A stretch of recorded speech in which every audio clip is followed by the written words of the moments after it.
वातात्मजमानयुयुथमुख्यं श्रीरामदूतं शरणं प्रपद्ये त्वदीयपादपङ्कजं नमामि देवी नर्मदे।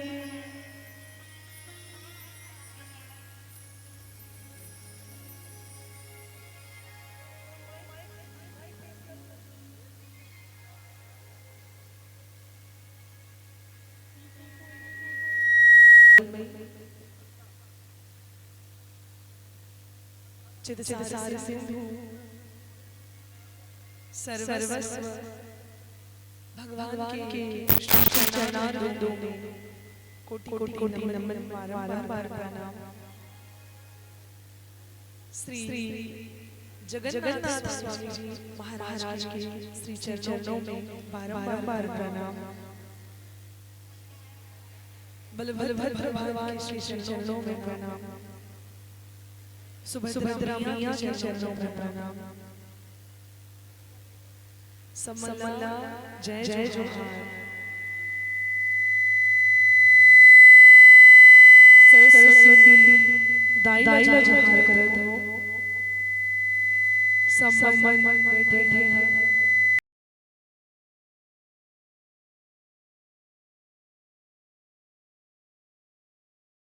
आइए सभी मिलकर भगवान की मंगलमय कथा को शब्द करें। उससे पूर्व आइए हरिनाम के साथ सब इस सुंदर कथा का शुभारंभ करेंगे।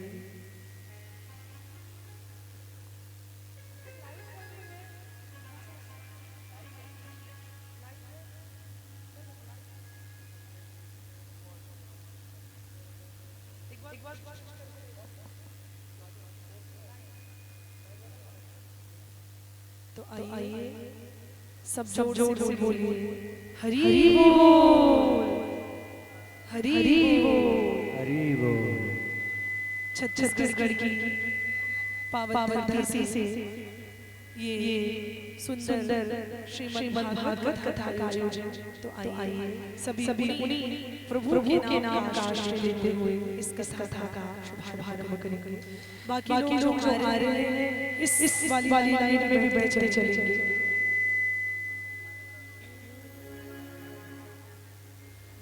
तोर भुवना ताई तोर भुवना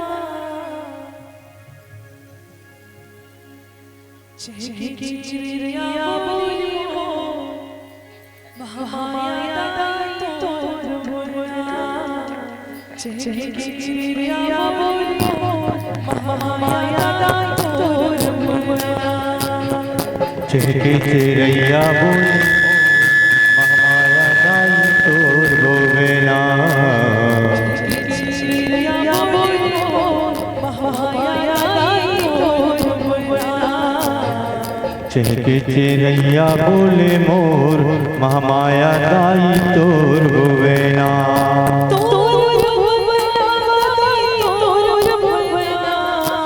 तोर भुवना दाई तोर भुवना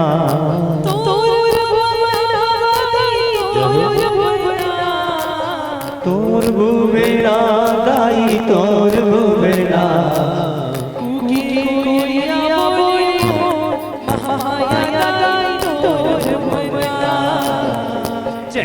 चिड़िया बोले मोर महामाया दाई तोर भुवना।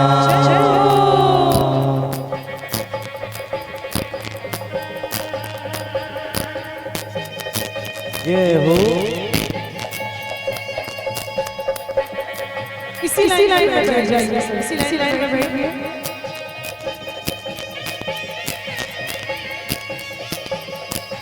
दोनों हाथ ऊपर उठाकर जय हो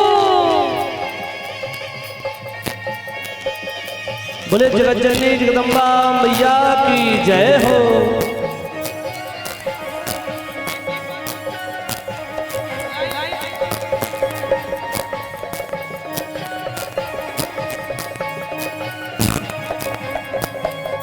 काबुली मैया की का बोली बोले मैया पर के परवना बोली बोली मैया पर की परवना का बोली बोले मैया पर के परवना बोली बोली दोनों महामाया दाई तोर भुवना के चिड़ैया बोले मोर महामाया दाई तोर भुवना चिड़िया बोले मोर महामाया दाई तोर भुवना के चिड़ैया बोले मोर महामाया दाई तोर भुवना दोनों हाथ ऊपर उठाकर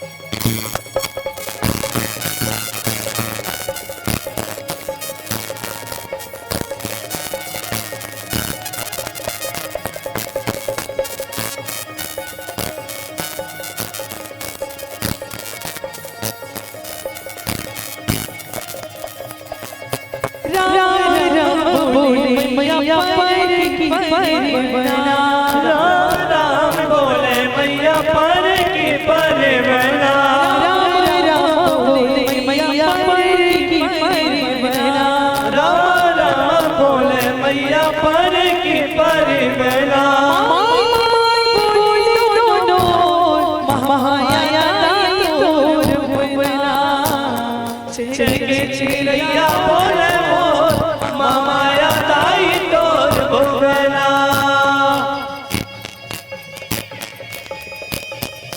जय हो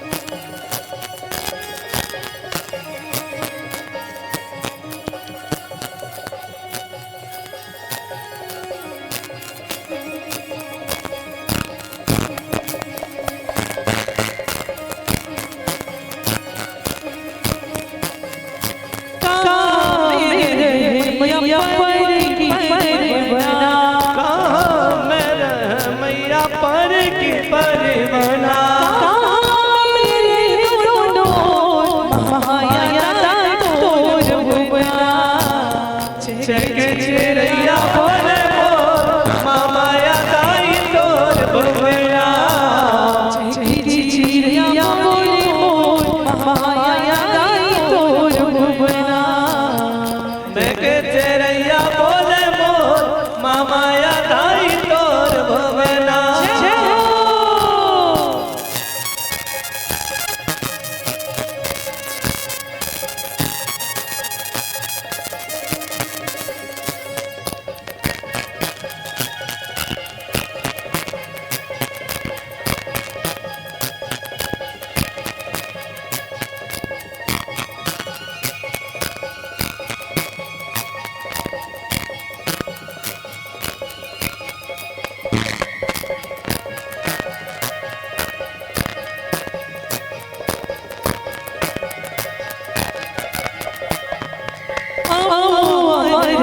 मैया पर की परवना हम हमारा है मैया पर की परवना मैया पर की परवना हम हमारा है मैया पर की परवना पर की परवना दाई पर की परवना पर की परवना दाई पर की परवना महामाया दाई तोर भुवना के चिड़ैया बोले मोर महामाया दाई तोर भुवना चिड़िया बोले मोर महामाया दाई तोर भुवना के चिड़ैया बोले मोर महामाया दाई तोर भुवना तोर भुवना तोर भुवना बधाई तोर भुवना चिड़िया बोले मोर महामाया दाई तोर भुवना चिड़ैया बोले मोर महामाया दाई तोर भुवना चिड़िया बोले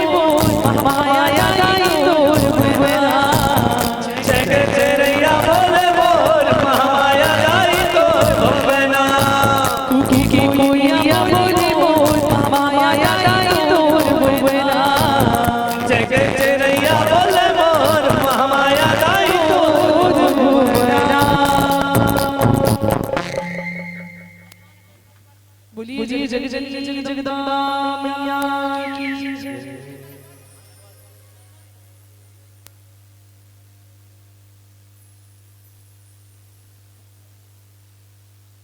भक्तों, आज सुंदर श्रीमद् भागवत महापुराण का प्रथम दिवस है। कई जन्मों के पुण्य जब फलीभूत होते हैं तब कहीं जाकर भगवत कृपा से श्रीमद् भागवत महापुराण के श्रवण का अवसर प्राणी के जीवन में आता है। संत मिलन और हरि कथा तुलसी दुर्लभ दोई। भगवान की कथा, भगवान का नाम, भगवान का कीर्तन, ये तो जब मनुष्य के कई जन्मों के पुण्य फलीभूत होते हैं तब कभी जाकर उनको भागवत की कथा सुनने का अवसर प्राप्त होता है। कलयुग में भगवान के नाम का बहुत बड़ा महत्व है। इस कलिकाल में जो भी मनुष्य भगवान का नाम लेते हैं तो उन मनुष्यों का कल्याण होता है। कलियुग समय आन युग जो नर करे विश्वास। इस कलियुग में भले ही अनेकों अवगुण हो, अनेकों खामियां हो, पर इस कलियुग की बड़ी विशेषता है। और कलियुग की विशेषता क्या है? कलियुग केवल नाम आधारा, सुमिर उतरहि पारा। तो इस कलियुग की विशेषता यह है कि इस कलिकाल में मनुष्य अगर भगवान का नाम बड़े भाव से ले ले या भाव से ले ले तो वो भगवान का नाम उस व्यक्ति का कल्याण कर देता है। कलियुग की भी विशेषता है।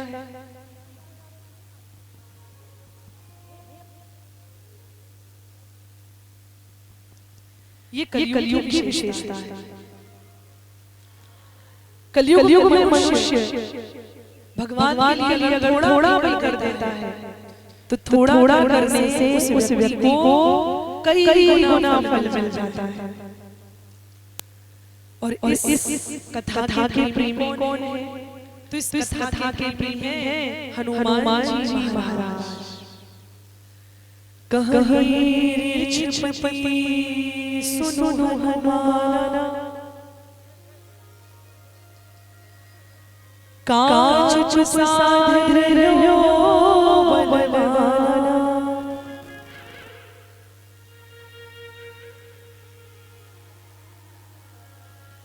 पवन तनय पवन समाना,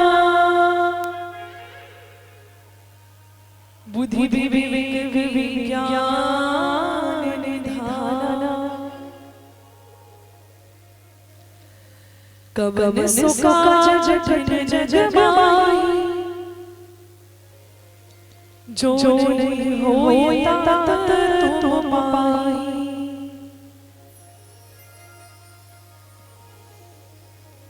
महावीर हनुमाना, राम जस आप बखाना। जय जय जय जय हनुमान गोसाई, कृपा करो गुरुदेव की आई हनुमत जी विराज जी। तो कलियुग की विशेषता है कि कलियुग में अगर मनुष्य भगवान का नाम भाव से कैसे ले वो उस व्यक्ति का कल्याण कर देता है। श्रीमद्भागवत महापुराण जिसके श्रवण मात्र से राधा गोविंद भगवान की कृपा प्राणी के जीवन में आती है। श्रीमद्भागवत महापुराण जिसको साक्षात भगवान का स्वरूप माना जाता है। कहते हैं अगर किसी व्यक्ति ने श्रीमद्भागवत महापुराण का दर्शन कर लिया तो समझ लीजिए कि दर्शन कर मात्र से ही उस व्यक्ति के पाप ताप संताप ये सब दूर हो जाते हैं। श्रीमद्भागवत साक्षात मेरे गोविंद का ही स्वरूप है। जिस तरह भगवान के अनेकों अवतार हुए, कभी प्रभु कूर्म बनकर आए, कभी तो मत्स्य बनकर आए, कभी राम बनकर आए, तो ठीक इसी तरह इस कलिकाल में भगवान का अवतरण हुआ और वह हुआ श्रीमद्भागवत महापुराण के रूप में ये प्रभु का ग्रंथावतार। तो ये भगवान का कौन सा अवतार है? ग्रंथ अवतार। तो कलियुग में जो भी मनुष्य भागवत जी को सुनता है उस पर भगवान कृपा बरसाते हैं। अब श्रीमद्भागवत का मतलब क्या है? हम कहते हैं ना श्रीमद्भागवत महापुराण। तो श्रीमद्भागवत महापुराण का अभिप्राय क्या हुआ? मतलब क्या हुआ? श्री का मतलब है तो राधा रानी जी, मद का मतलब है अभिमान घमंड गर्व ये सभी, और आगे शब्द आता है भागवत। तो भागवत का मतलब क्या है? भागवत का मतलब है भासी भक्ति, गासी ज्ञान, वासे वैराग्य और तासे त्याग। यानी ज्ञान वैराग्य और त्याग से भरा हुआ समृद्धि श्रीमद्भागवत है।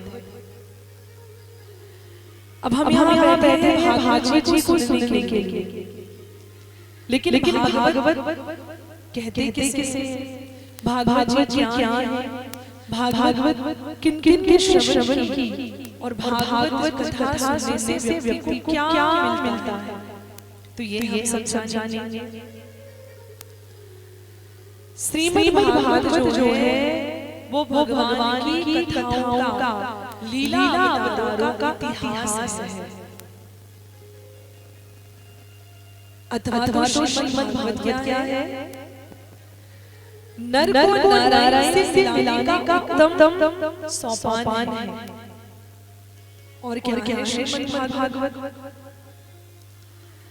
नर को नारायण से मिलाने का उत्तम साधन है श्रीमद्भागवत। भक्तों, श्रीमद्भागवत जो कि भगवान का एक अवतार है, और इस भागवत को सुनने से व्यक्ति का कल्याण होता है। भक्तों, जब हिमालय के पास बर्फ पिघलती है, ग्लेशियर पिघलते हैं, तो गंगा जी का प्रवाह आगे बढ़ता है। लेकिन जब कहीं सुखदेव रूपी संत का हृदय पिघलता है तो भागवत कथा का प्रवाह आगे बढ़ता है। इसलिए इतनी महिमा है भागवत जी की।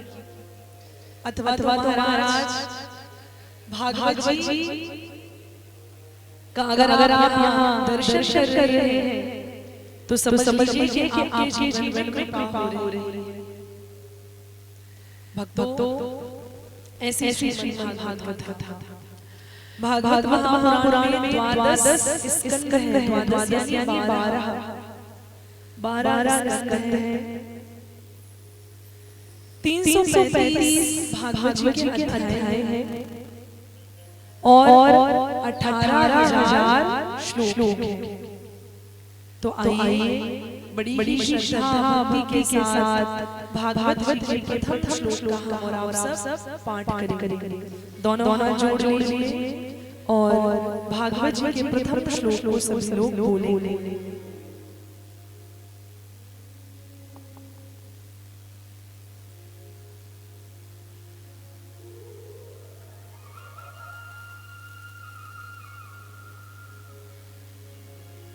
सच्चिदानंद रूपाय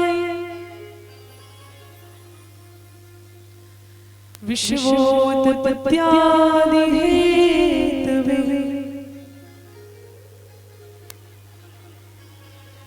तापत्रय विनाशाय श्री कृष्णाय वयं नमः।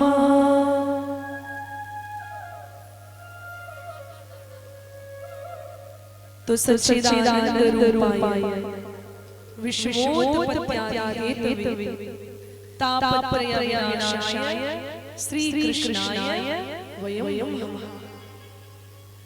भागवत जी के प्रथम श्लोक में बताया गया सच्चिदानंद रूपाय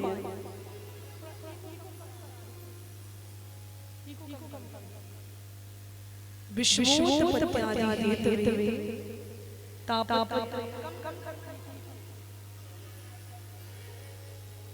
तापत्रयविनाशाय श्री कृष्णाय वयं नमः। सच्चिदानंद का अभिप्राय क्या है? हम कहते हैं सच्चिदानंद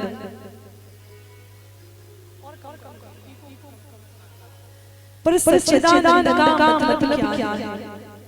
सच्चिदानंद सत धन चित धन आनंद बराबर क्या हुआ?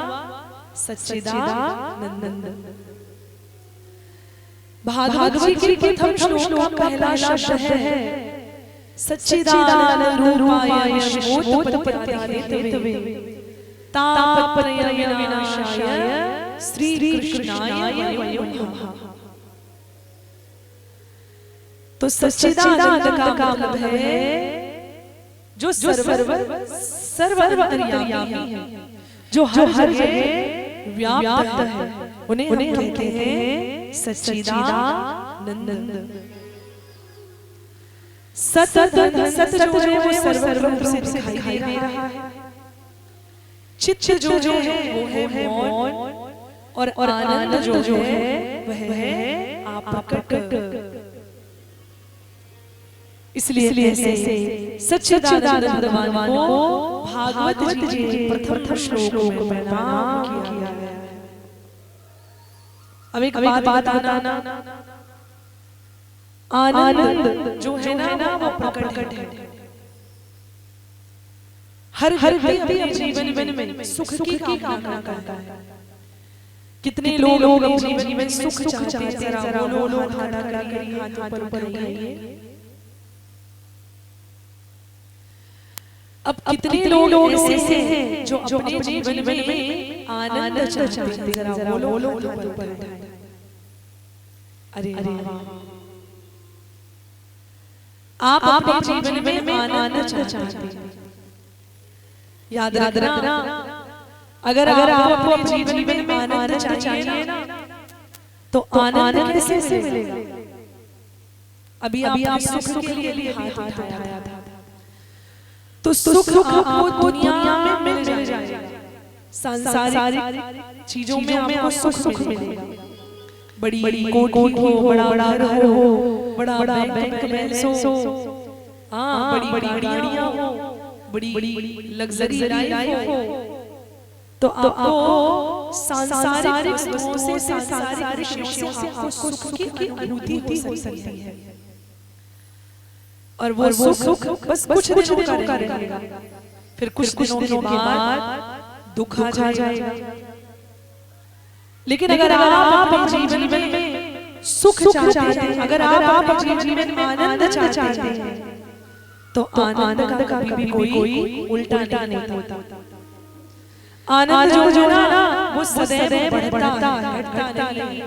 इसलिए जीवन में आनंद जो है वह सदैव परमानंद में परिवर्तित होता है। इसलिए अपने जीवन में हर प्राणी को आनंद चाहिए। अब आनंद कैसे मिलेगा?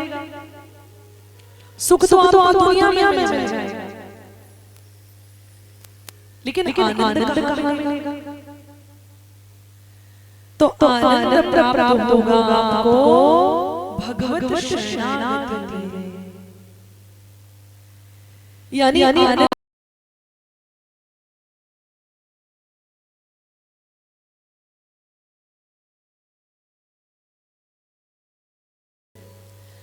अब कई लोग कहते हैं आनंद कैसे मिलेगा, हमारा तो मन ही नहीं लगता।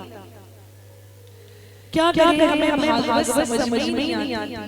भगवान की पूजा पाठ में जब हमारा मन नहीं लगता, क्या करें? मन क्यों नहीं लगता? मन इसलिए नहीं लगता क्योंकि हमारा मन भटका हुआ है यहाँ वहाँ। तो मन कैसे लगेगा? अब भगवान मन लगाना है, भगवान की कथा में मन लगाना है। तो भगवान की कथा में मन लगाने के लिए तो आपको पहले भगवान की कथा सुननी पड़ेगी। भगवान को आप कैसे मानो? जब आप भगवान को जानेंगे, जब हम भगवान को जानेंगे तब ना मानेंगे। और जब जानेंगे नहीं तो फिर मानेंगे कैसे? तो भागवत कथा हमें भगवान का अनुभव कराती है। भागवत कथा हमें भगवान से जोड़ती है। इसलिए एक बार हाथ उठा कर बोल दीजिए, हरि बोल, हरि बोल, हरि बोल, हरि बोल।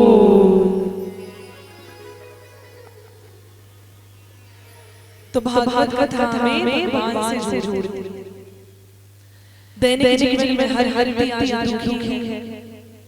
कोई ऐसा व्यक्ति है जो कहते हैं पूर्ण रूप से सुखी है, कोई सुखी नहीं। राजा है, महाराजा को सुख, रंग गए हैं सुख राजा को भारी। पर इस दुनिया की रीति है कि भजन के बिना सब जीव दुखी। सुख किसी को नहीं मिलेगा। हर व्यक्ति अपने जीवन में दुखी है। कैसे दुखी है? कोई तन दुखी, कोई मन दुखी, कोई धन में रहे तो उदास, और थोड़े सब दुखी तो सुखी हरि के दास।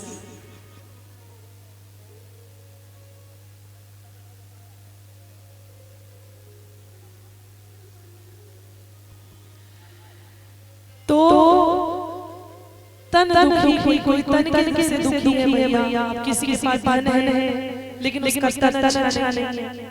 अब किसी का तन अच्छा है तो धन ही नहीं है। उसका मन तो है कि भाई हमें पूजा करनी है, भजन करना है, भागवत कराना है, पर उसके पास धन ही नहीं है। तो वो भी दुखी। ठीक है, तो फिर सुखी कौन है?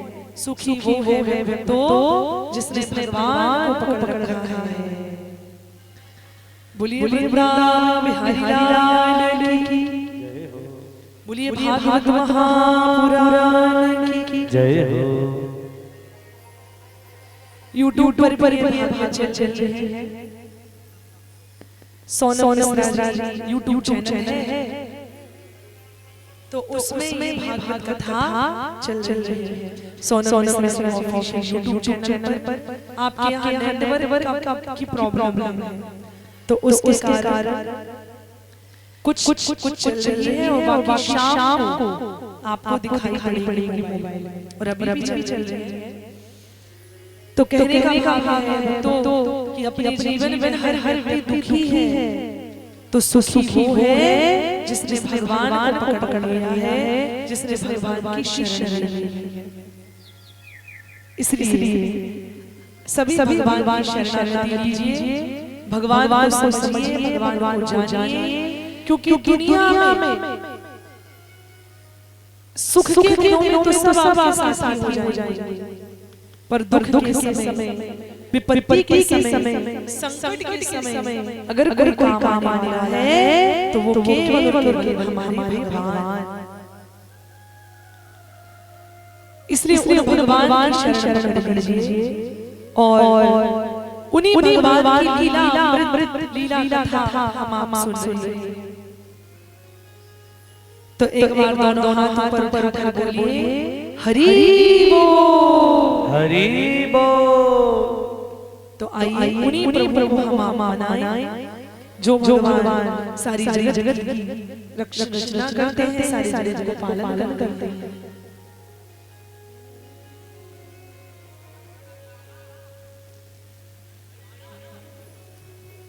जीवन है तेरे हवाले। कितने लोग अपने जीवन को भगवान के हवाले करना चाहते हैं, जरा वो लोग हाथ पर उठाइए।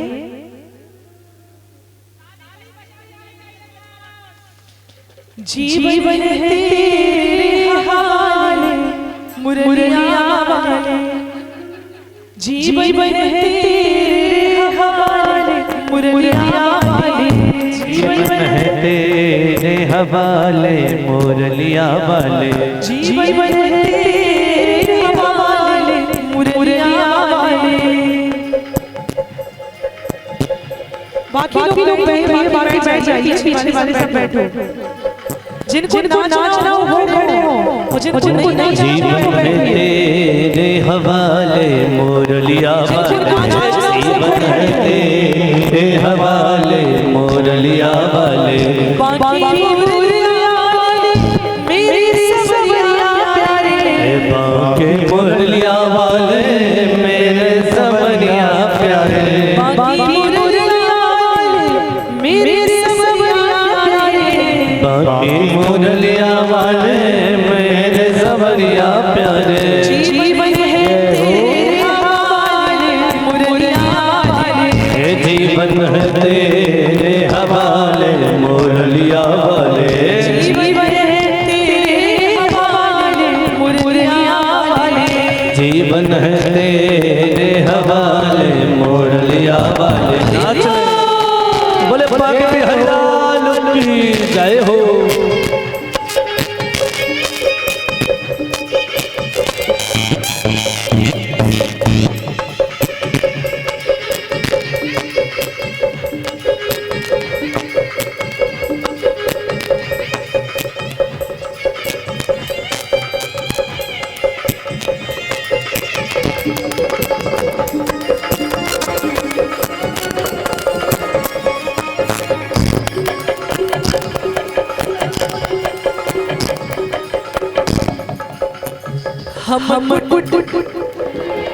हम कठपुतली तेरे हाथ की, हम कठपुतली तेरे हाथ की, हम कठपुतली तेरे हाथ की, हम कठपुतली तेरे हाथ की, जैसा चाहे चाले मुरलिया वाले, जीवन है तेरे हवाले मुरलिया वाले, जीवन है तेरे हवाले मुरलिया वाले, जीवन है तेरे हवाले मुरलिया वाले। हरि बोल।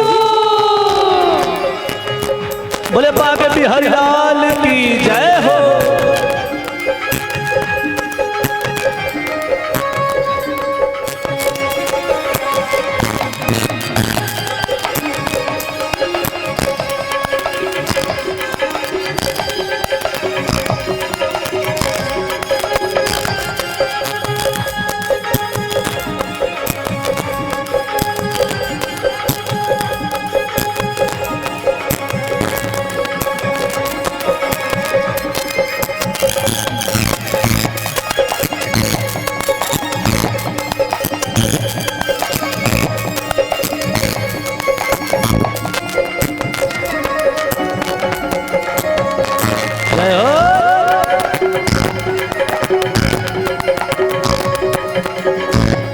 अपने शरण का दास बना कर, अपने चरण का दास बना कर,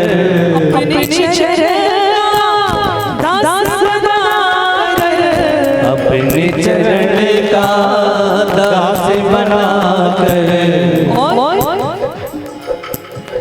वृंदावन में बसाले मुरलिया वाले, जीवन है तेरे हवाले मुरलिया वाले, जीवन है तेरे हवाले मुरलिया वाले, जीवन है तेरे हवाले मुरलिया वाले। बोले बाके बिहारी लाल की जय हो।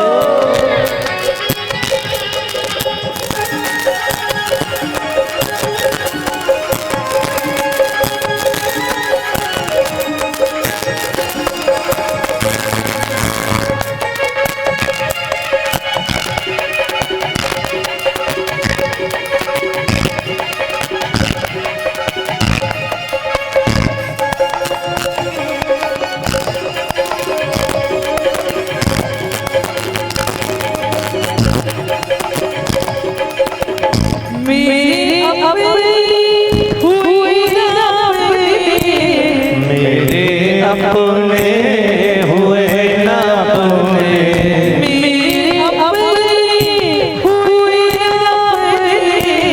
मेरे अपने हुए ना अपने, अब तू ही अपना ले मुरलिया वाले, जीवन है तेरे हवाले मुरलिया वाले, जीवन है तेरे हवाले मुरलिया वाले, जीवन है तेरे हवाले मुरलिया वाले, बाकी मुरलिया वाले मेरे सवरिया वाले, बाकी मुरलिया वाले तेरे सवरिया प्यारे, जीवन है तेरे हवाले, दोनों हाथ उठा के ताली बजाते हुए सभी, जीवन है तेरे हवाले मुरलिया वाले, जीवन है तेरे हवाले मुरलिया वाले, जीवन है तेरे हवाले मुरलिया वाले, जीवन है तेरे हवाले मुरलिया वाले, जीवन है तेरे हवाले मुरलिया वाले, मुरलिया वाले, मुरलिया वाले, मुरलिया वाले।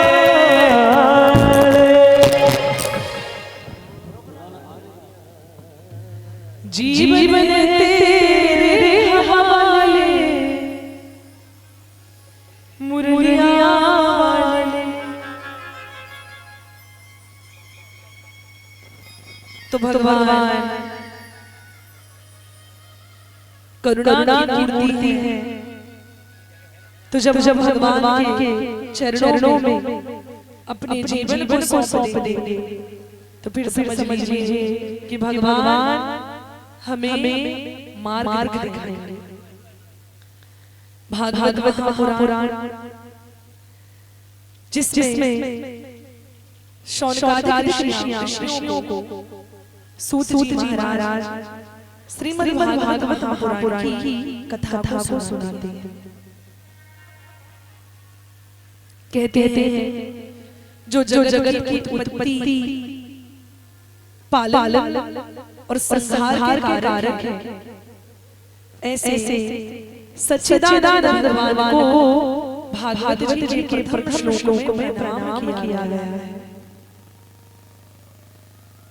भागवत महापुराण इसको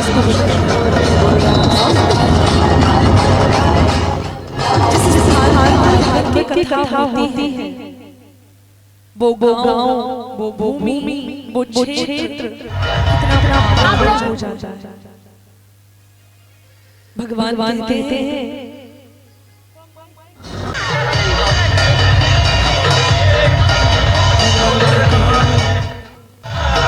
कि कभी भी भागवत होती है उस स्थान पर किसी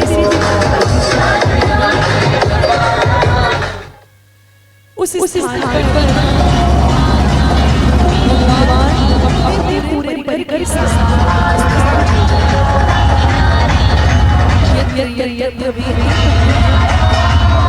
शास्त्रम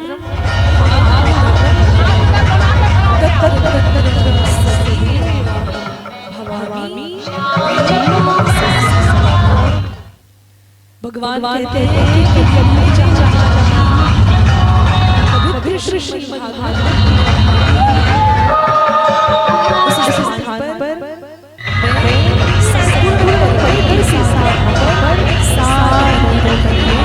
मैं प्रतिष्ठित हो जाता हूँ।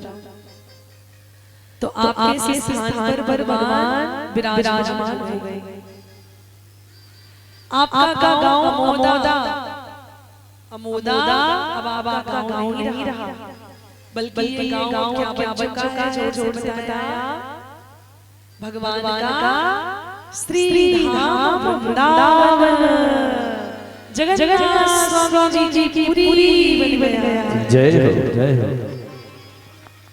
और आप सब श्री जगन्नाथ स्वामी जी के भक्त हैं। भगवान स्वयं कहते हैं कि यत्र भवेत् पुण्यम शास्त्रम भागवतम कलौ तत्र सदैवाहं भवामि त्रिदशे सह। भगवान ने कहा है कि जहाँ मेरा कीर्तन होगा, जहाँ मेरा भजन होगा, जहाँ मेरी कथा होगी, जहाँ भागवत कथा होगी, उस स्थान पर मैं आकर विराजमान हो जाऊंगा। तो आपके गांव में साक्षात भगवान विराजमान हो चुके हैं श्रीमद् भागवत जी के रूप में। भक्तों, जिस भूमि पर भागवत कथा होती है वो भूमि रसातल तक जाकर पवित्र हो जाती है। ये केवल ऊपर से पवित्र नहीं, बल्कि नीचे से जितने लोग ना सात लोगों तक जाकर ये भूमि पवित्र हो गई है। और जो मनुष्य प्रतिदिन भागवत कथा को सुनता है, श्रवण करता है, उसको एक अक्षर एक शब्द सुनने से कपिला गौदान देने का पुण्य फल प्राप्त हो जाता है। नित्यं भागवतं यस्तु पुराणं पठति नरः प्रत्यक्षरं भवेत् तस्य कपिलादनजं फलम्। तो कलयुग में मनुष्य अगर भागवत जी को सुनता है तो उसको एक शब्द सुनने से कपिला गौदान देने का पुण्य फल प्राप्त हो जाता है। और भागवत कथा को कैसे सुनना चाहिए? भागवत कथा को अपने कर्ण रूपी दोनों में भर कर सुनना चाहिए। दोना समझते हैं आप? दोना जानते हैं? दोना डिस्पोजल। अरे वो पत्ते से बनाया जाता था पहले जमाने में। हाँ, पलाश के पत्ते, छोले पत्ते और भी तरह के पत्ते, उनसे तैयार आता था क्या? दोना। अरे जिसमें कल आप घरों में धान रखे थे, उसके ऊपर कलश रखे थे। दोना क्या बोलते हैं आप? क्या बोलते हैं?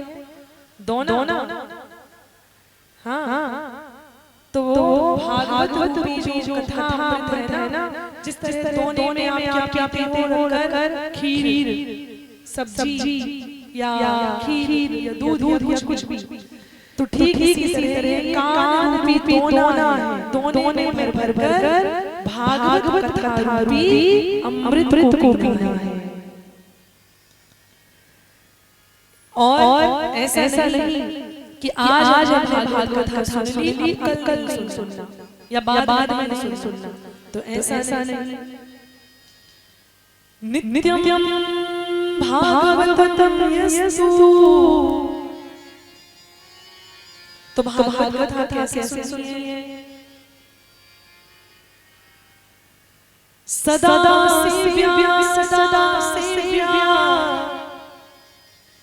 श्रीमद्भागवती कथा यस्याः श्रवणमात्रेण हरिश्चित्तं समाश्रयेत्। तो भागवती कथा को रोज हमेशा इस कथा को सुनना है। ऐसा नहीं आज भागवत बैठ गए, कल सोचे नहीं अब तो सुन लिया था क्या सुनना। तो जिस तरह आप एक दिन भोजन कर लेते हैं, लेकिन फिर दोबारा भोजन करते हैं, दूसरे दिन भोजन करते हैं, शाम को भोजन करते हैं। अब कोई सोचे आज खा लिया कल नहीं खाना, ऐसा होता है क्या? बताया। जब भोजन रोज करते हैं तो भगवान का भजन रोज क्यों नहीं करते? भगवान की कथा क्यों नहीं रोज सुनते? तो रोज भगवान की कथा भी सुनी है और रोज भगवान का कीर्तन भी कर रहा है। कीर्तन जो व्यक्ति नहीं करता तो वो व्यक्ति कैसा है? इसलिए जरूर भगवान का कीर्तन करें, भगवान का भजन करें। बड़ा सुंदर कहा गया कि निगम कल्पतरोर्गलितं फलम् शुक्मुखाद्रवसंयुतम्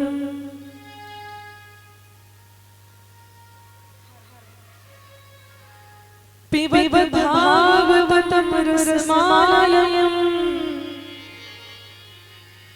मुहुर्मुहुरसिका भुविभावुकः।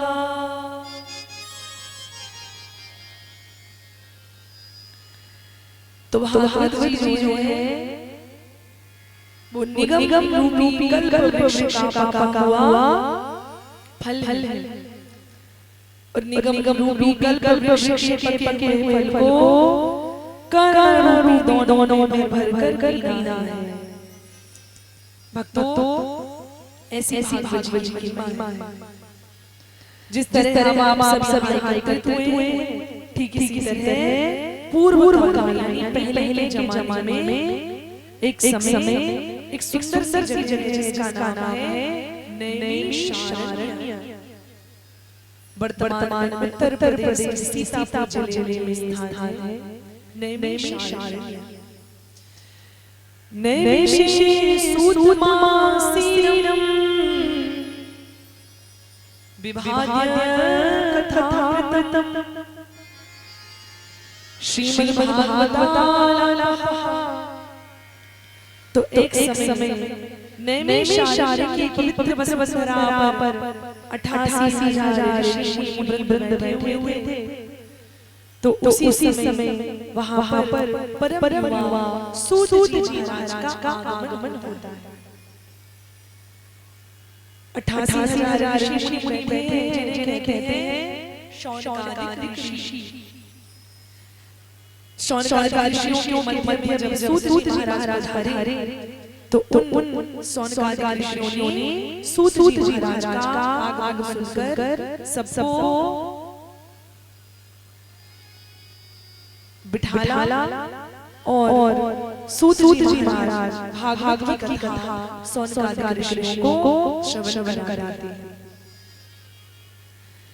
भागवत की कथा जब शुरू हुई तो शौनकादिक ऋषियों ने 6 प्रश्न पूछे। कौन से प्रश्न?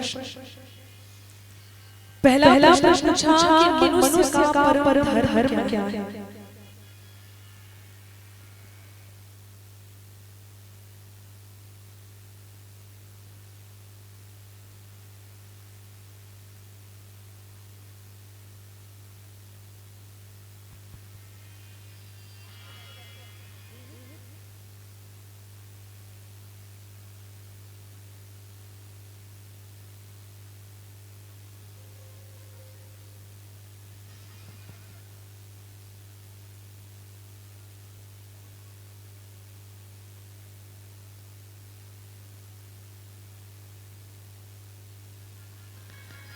तो ये धागा कथा के बाद बीच में डिस्टर्ब होता है ना, नहीं तो सब आप इसमें लग जाएंगे, ध्यान देंगे। अभी इसके बाद बारी से आप यहाँ आएंगे, सभी को अपने हाथों से धागा बांधो, ठीक है ना? आप सबको बारी से आना, एक करके। मैं अपने हाथों से आप सभी को कलावा बांधूंगी।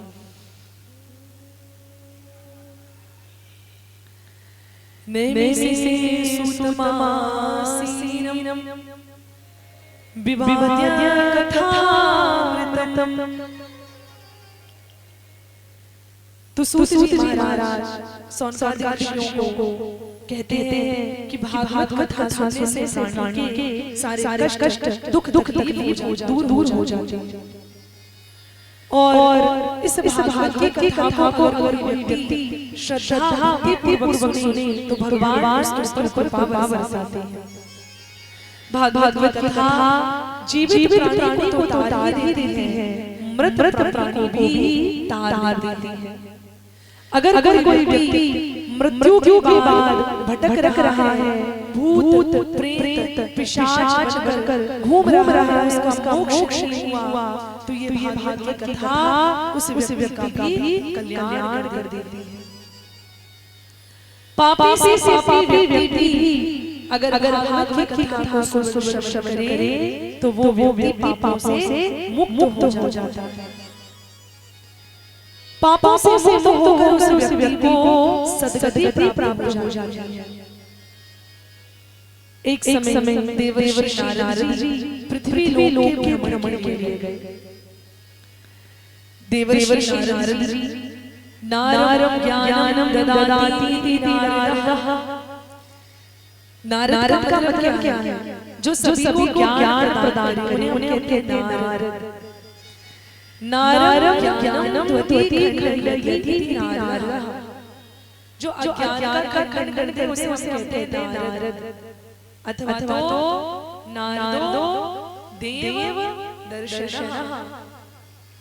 यानी जिस व्यक्ति को नारद जी का दर्शन हो गया उस व्यक्ति को भगवान का दर्शन होगा, इस बात की पक्की गारंटी हो जाती है। तो नारद जी एक समय भी लोग भ्रमण कर रहे थे। काशी गए, गया जी गए, सभी जगह उन्होंने दर्शन किया पर उन्हें वास्तविक आनंद ना मिला। फिर एक नारद जी घूमते नारद जी पृथ्वी को सर्वोत्तम लोक समझकर जब धरती पर भ्रमण कर आए तो वो हर जगह भ्रमण करते कलयुग के दोषों को देखते जब वृंदावन पहुंचे तो वृंदावन नारद जी को थोड़ा सा आनंद मिला। फिर नारद जी वहां से वृंदावन चले तो नारद जी को दृश्य दिखाई पड़ा। वृंदावन में एक स्त्री, एक युवा स्त्री बड़ी जोर से रोना चाह रही है, रो रही है। उस नव युवती के सामने दो वृद्ध पुरुष पड़े हुए हैं जो कि बेहोश हैं, अचेतन हैं। और वो युवती कितनी सुंदर है, बड़े लंबे बाल, 16 वर्ष की उसकी आयु, बड़ा सुंदर सा उसका मुख, और वो स्त्री बड़ी जोर से रो रही है। और भी नवयुवतियां हैं जो उस युवती को धैर्य बढ़ा रही हैं और वो युवती जोर से रोना चाह रही है। नारद जी जब उस मार्ग से निकले तो उस युवती ने देखा तो आवाज आई और कहा, भो साधु क्षणम तिष्ठ। उस युवती ने कहा, ओ साधु महाराज रुकिए, ठहरिए। नारद जी समीप गए, उस देवी से पूछा, देवी आप कौन हैं? आपका नाम क्या है और आपके इस तरह रोने का कारण क्या है? तो उस देवी ने कहा कि हे नारद जी, मैं भाग्य की मारी समय की मारी एक दुखियारी हूँ। नारद जी ने पूछा पर आपका नाम क्या है? तो उस नवयुवती ने अपना परिचय देते कहा कि अहम भक्ति ख्याता इमो में तनयो मतो ज्ञान वैराग्य नामानो काल योगी नजरो।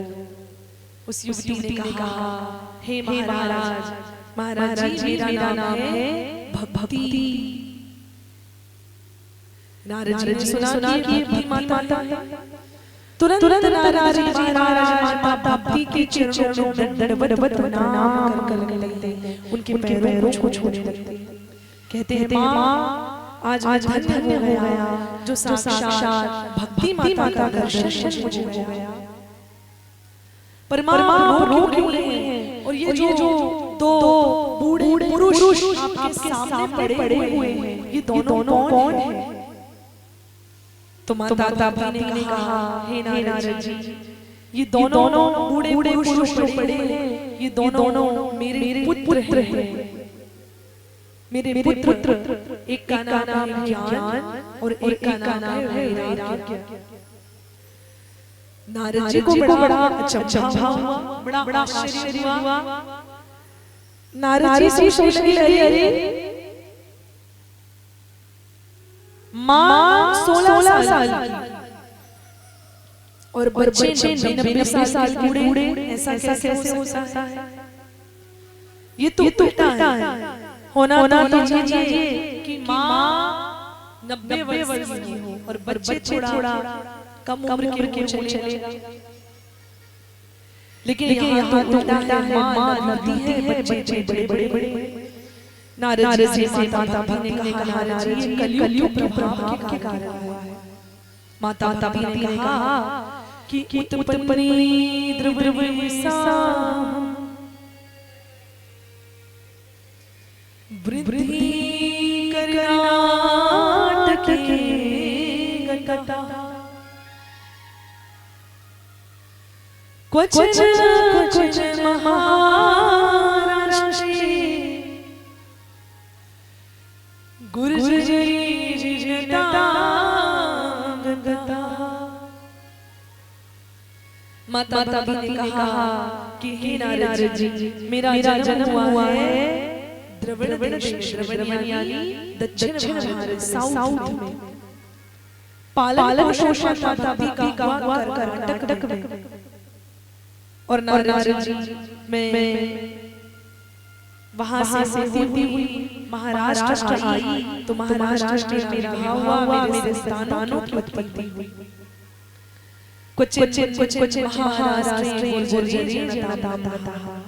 जब मैं गुजरात समुद्र के किनारे आई, तो मेरे दोनों बच्चे ज्ञान और वैराग्य, हम तीनों गुजरात में समुद्र के किनारे जाकर बूढ़े हो गए, जर्जर हो गए, वृद्ध हो गए।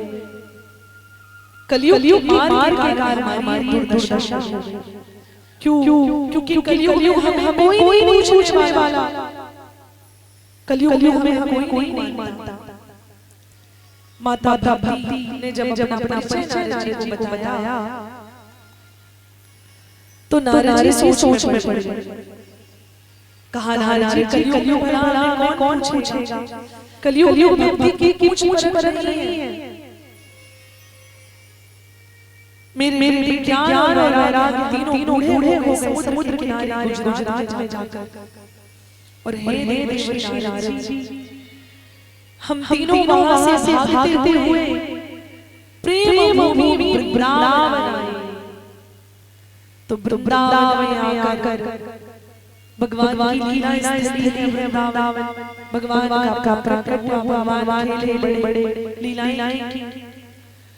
तो वृंदावन जब भक्ति माता पहुंची अपने प्रेम ज्ञान और वैराग्य को लेकर, तो वृंदावन में माता भक्ति तो स्वस्थ हो गई, सही हो गई।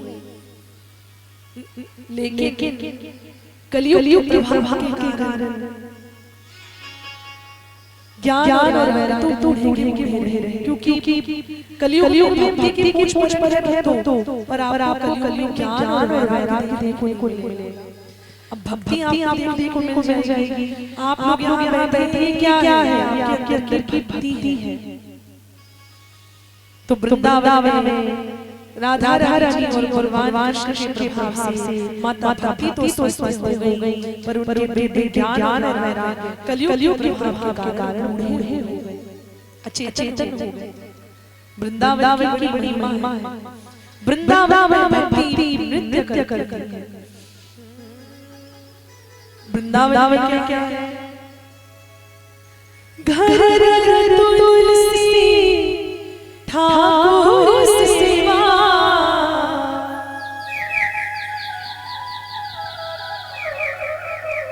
घर तुलसी ठाकुर सेवा, और भोजन दूध दही को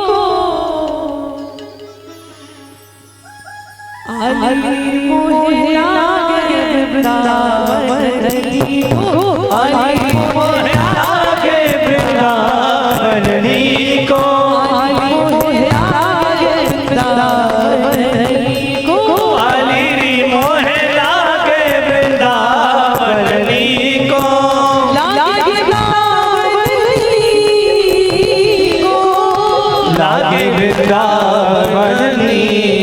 को,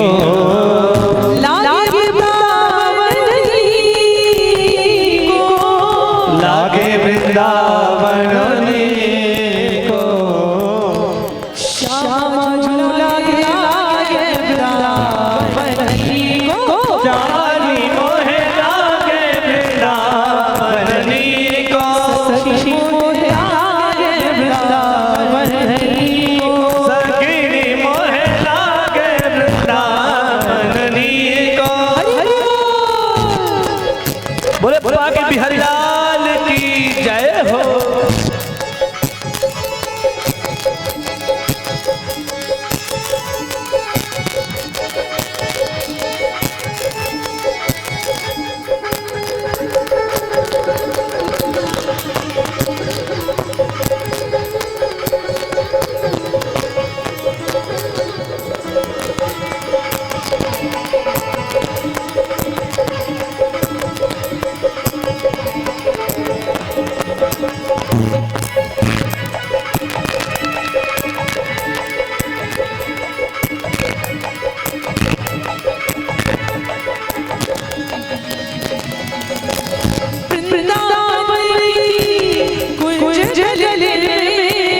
वृंदावन की कुंज जलना में, वृंदावन की कुंज गलन में, वृंदावन की कुंज गलन में, दर्शन गोविंद जी को,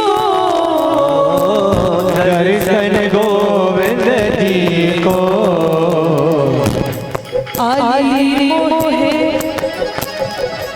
सखी मोहे लागे वृंदावन को, आली मोहे लागे वृंदावन को।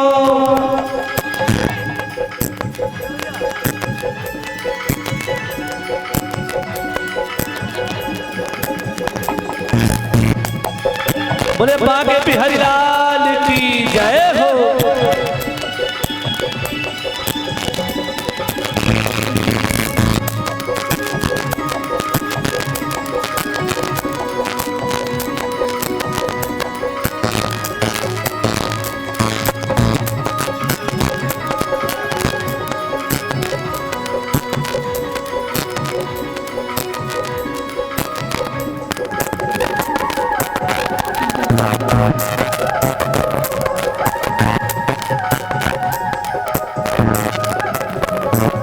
हरि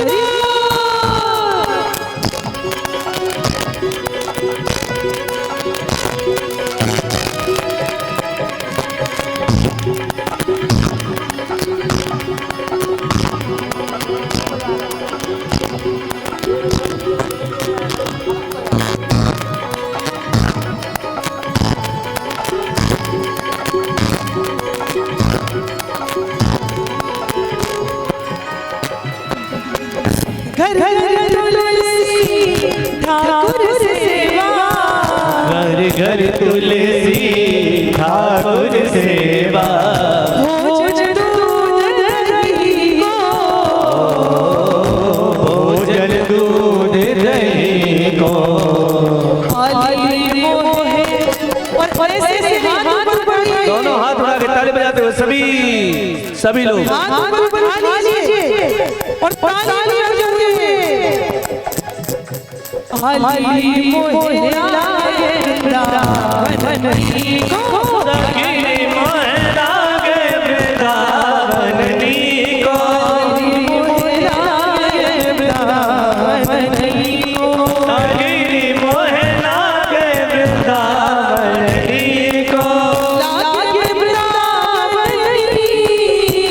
को, लागे वृंदावन को, लागे वृंदावन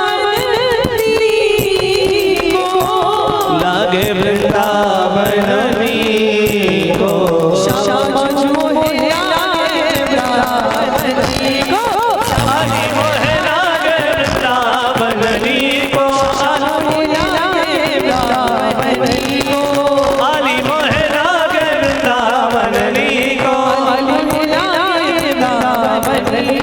सगिरी मोहे लागे वृंदावन को, सगिरी मोहे लागे वृंदावन को, आली मोहे लागे वृंदावन को, सगिरी मोहे लागे वृंदावन को, आली मोहे लागे वृंदावन को, सगिरी मोहे लागे वृंदावन को, सगिरी मोहे लागे वृंदावन को, सगिरी मोहे लागे वृंदावन को,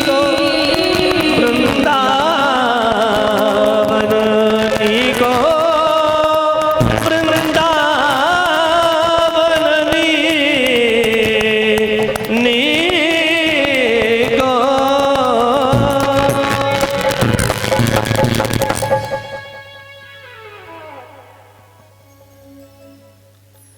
आली मोहे लागे वृंदावन को, लागे वृंदावन को, सखी मोहे लागे वृंदावन को।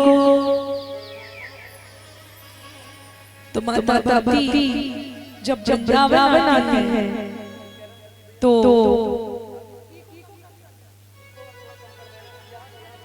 वृंदावन आकर माता भक्ति बड़ी आनंदित हो जाती है।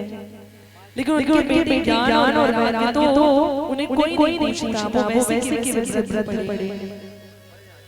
तो माता भक्ति ने अपने परिचय देते कहा, हे नारद जी, आप कुछ उपाय करिए जिसके द्वारा हमारे पुत्र ज्ञान और वैराग्य का कष्ट मिट जाए।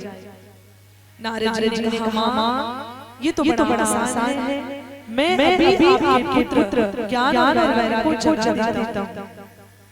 नारद जी ज्ञान और वैराग्य को जगाने का प्रयास करते, वेदों के मंत्र बोलते और जल का सींचा मारते, लेकिन ज्ञान वैराग्य जागृत नहीं होते और अंत में आकाशवाणी होने लगती है।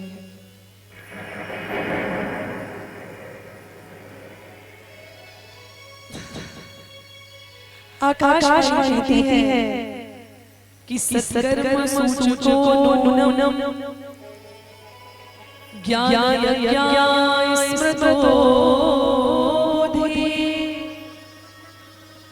श्रीमद्भागवता साधु गीता सुखादि। आकाश कहती है कि ज्ञान और वैराग्य कष्ट से दूर नहीं होगा। ज्ञान और वैराग्य कष्ट को मिटाने के लिए तो सत्कर्म और सत्संग करना पड़ेगा। आकाशवाणी तर हो जाती है।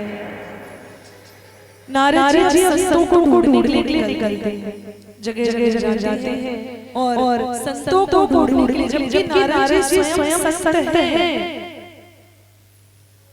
लेकिन नारद जी सत्कर्म करने वाले संत होने जा रहे हैं। इसका मतलब क्या? नारद जी सत्कर्म करते, नारद जी सत्कर्म करते हैं, पर नारद जी भागवत सुना सकते।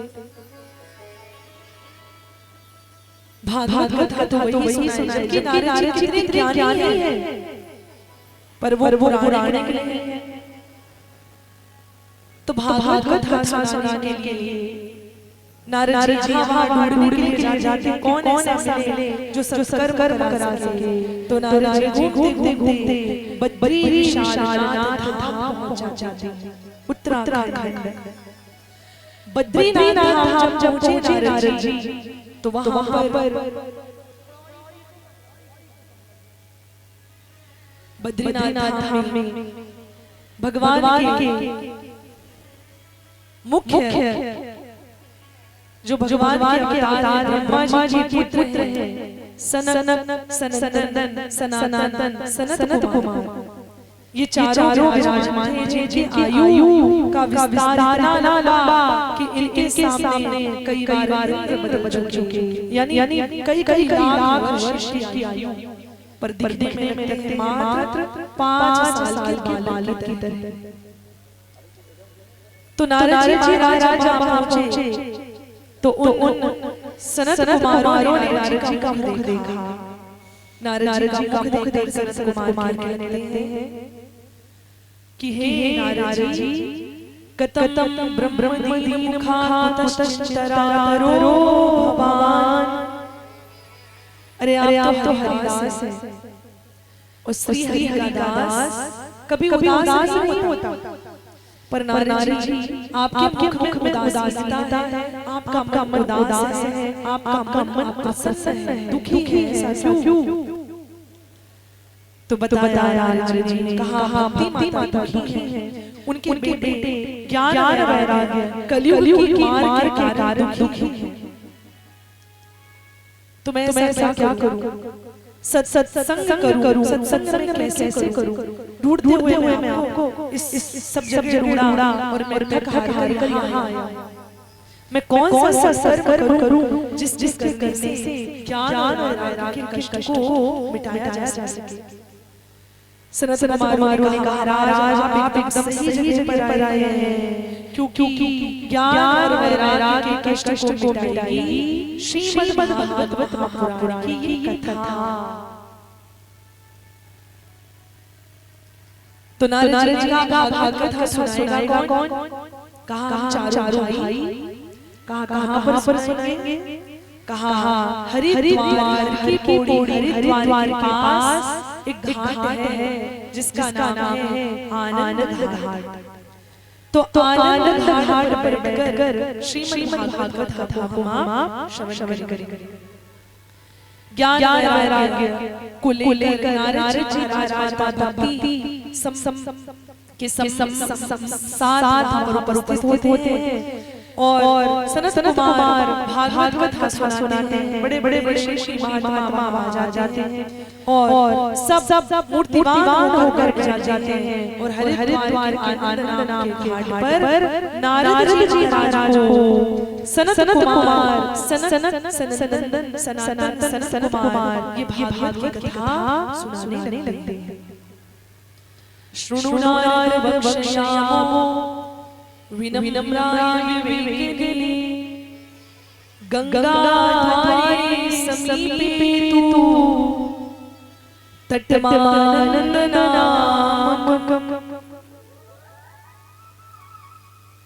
हरिद्वार के आनंद नाम के घाट पर श्रीमद् भागवत कथा होने लगती है, और जब भागवत कथा होने लगती है तो बड़े बड़े महात्मा सब आ गए, जय जयकार होने लगी। बोली द्वारिकाधीश भगवान की, राधा रानी सरकार की, श्री जगन्नाथ स्वामी जी महाराज की। और हरिद्वार के आनंद नाम के घाट पर भागवत कथा शुरू हो जाती है। सनत कुमार नारद जी को कहते हैं, हे नारद जी, श्रीमद्भागवतलापासातु गीता शुकादेवी भक्ति ज्ञान विरागाणां तद्घोषेणवदनं महत्। इस भागवत कथा को जब सुखदेव जी महाराज ने राजा परीक्षित को सुनाया तो देवताओं को पता लगा कि गंगा जी के किनारे राजा परीक्षित भागवत कथा श्रवण कर रहे हैं। सुखदेव जी उन्हें सुना रहे हैं भागवत। तो स्वर्ग से देवता अमृत का कलश लेकर आ रहे और कहने लगे सुखदेव से महाराज ये कथा अमृतना आप हमें पिला दीजिए, बदले में हम आपको ये स्वर्ग का अमृत दे देंगे। सुखदेव जी ने कहा कि स्वर्ग के अमृत से क्या होगा? कहा जो स्वर्ग के अमृत को पिएगा वो अमर हो जाएगा, यानी उसकी कभी मृत्यु नहीं होगी। तो सुखदेव जी को हंसी आ गई।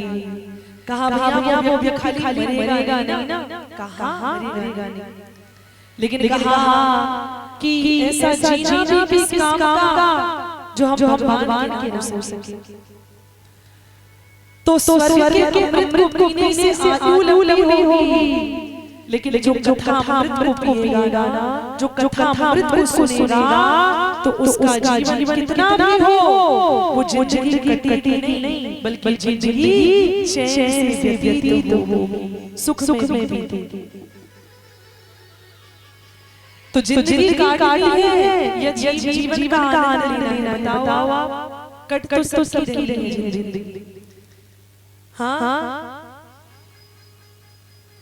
इसलिए जीवन का अनुभव, जीवन का आनंद भगवान की कथा में।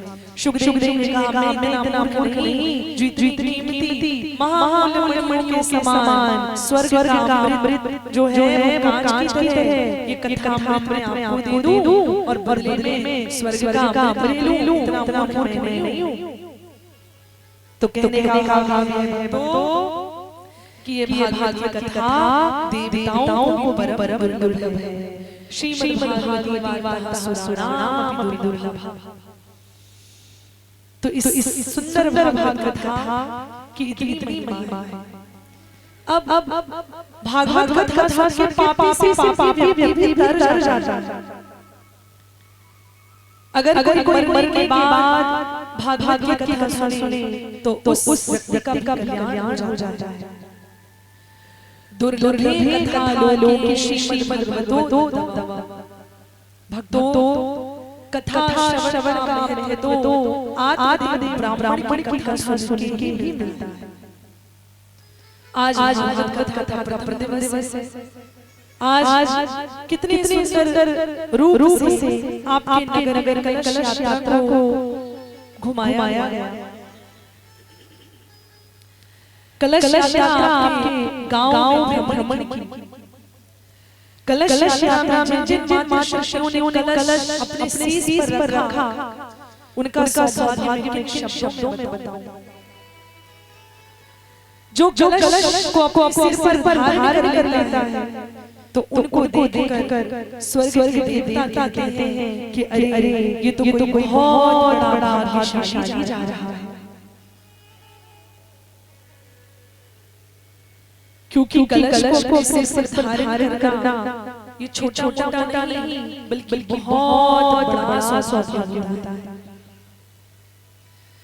जो व्यक्ति अपने सिर पर कलश धारण करता है उस व्यक्ति को देखकर सब कहते हैं बहुत बड़ा भाग्यशाली।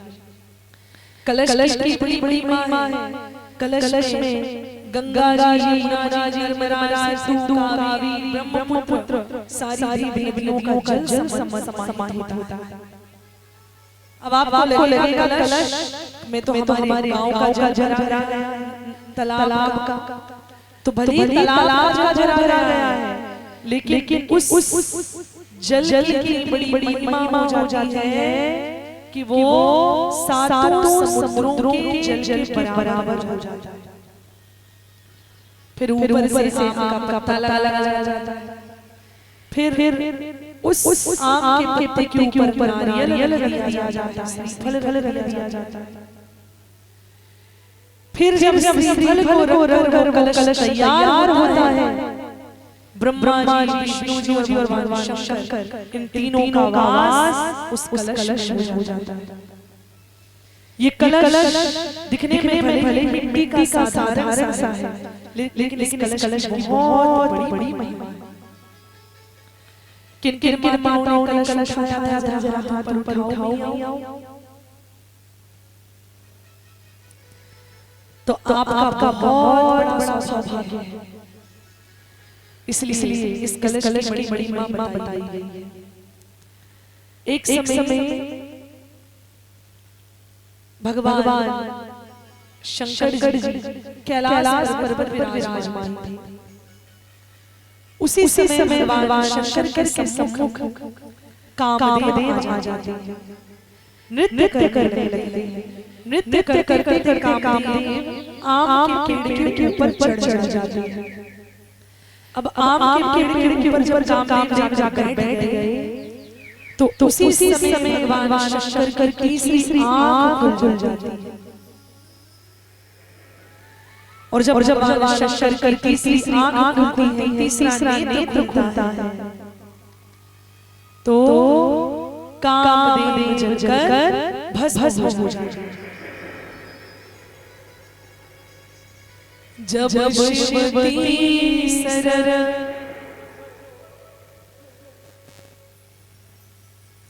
नयन उघारा, निरखत काम भयो जय छारा। जब भगवान शिव का तीसरा नेत्र खुला, तो कामदेव जलकर राख। और जिस आम के पेड़ पर वो बैठे हुए थे, तो वो आम का पेड़ भी भगवान शंकर के नेत्राग्नि से भस्म हो गया, जल गया, राख बन गया। भगवान शंकर दौड़ भगवान शंकर के सम्मुख दौड़ कर कामदेव की पत्नी का नाम क्या है? रति। वो रति आती है, भगवान शंकर से कहते हैं, महादेव बाबा, आपने अपने तीसरे नेत्र की अग्नि की ज्वाला से, उस ताप से मेरे पतिदेव को भस्म कर दिया, ये तो चल गया। पर नाथ, अकारण आपने इस आम के पेड़ को क्यों जला दिया? आप तो भक्त बसे, आप करुणा के धाम हैं, आपने इस आम के पेड़ को क्यों जला दिया? ये तो निर्दोष था, इसका कोई दोष नहीं था, इसका कोई अपराध नहीं था, ये क्यों जल गया? भगवान शंकर ने कामदेव की पत्नी रति से कहा कि ये बात सत्य है। इस आम के पेड़ का तो कोई दोष ही नहीं, ये आम का पेड़ तो एकदम निर्दोष है। ये तो व्यर्थ जल गया, मुझसे गलती हो गई, मैंने एक निर्दोष व्यक्ति को सजा दी। भगवान शंकर ने कहा कोई बात नहीं, इसको सुधार दूंगा। भगवान शंकर ने आम के पेड़ को 3 वरदान दिए। कितने वरदान दिए? 3 वरदान। अपनी आशीर्वाद से भगवान ने उस जले हुए पेड़ को फिर से हरा कर दिया, और हरा करके उस आम के पेड़ को वरदान दिए। कितने वरदान? 3 वरदान। पहला वरदान दिया कि इस दुनिया में जब भी कोई मंगल कार्य होगा, तो जब तक आम के पेड़ की पत्तियों का प्रयोग नहीं किया जाएगा, आम की लकड़ी का प्रयोग नहीं किया जाएगा, तब तक मैं उस पूजा और पाठ को स्वीकार नहीं करूंगा। हवन होगा तो अगर जब तक आम की लकड़ी नहीं लगेगी, तब मैं उस हवन को स्वीकार करूंगा। जब जब कलश बना होगा चाहे वो सोने का ही कलश क्यों ना बना हो, लेकिन जब तक आम की पत्ती नहीं लगाई जाएगी मैं उस आम के पत्ती के बिना वाले कलश स्वीकार नहीं करूंगा। ये पहला वरदान दिया। दूसरा वरदान दिया आम की पत्तियों को बना दिया फलों का राजा। फलों का राजा कौन? आम। और तीसरा वरदान दिया आम के पेड़ को सभी पेड़ों का अधिपति बना दिया, इसीलिए आम के पेड़ की शादी होती है। तो ये तीन वरदान भगवान शंकर जी ने आम के पेड़ को दिए, इसलिए आम की पत्ती का प्रयोग कलश में किया जाता है।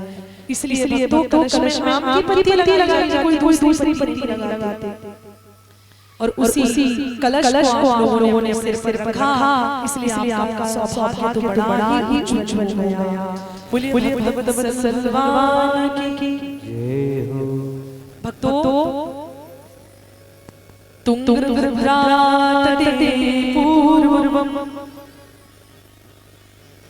भूतोत्पन्नोत्तमम् यत्र वरवहास्वार्हेण सत्यासत्कर्मतत्परः। पूर्व काल की बात है, पुराने जमाने की बात है। नगर था उत्तम नगर।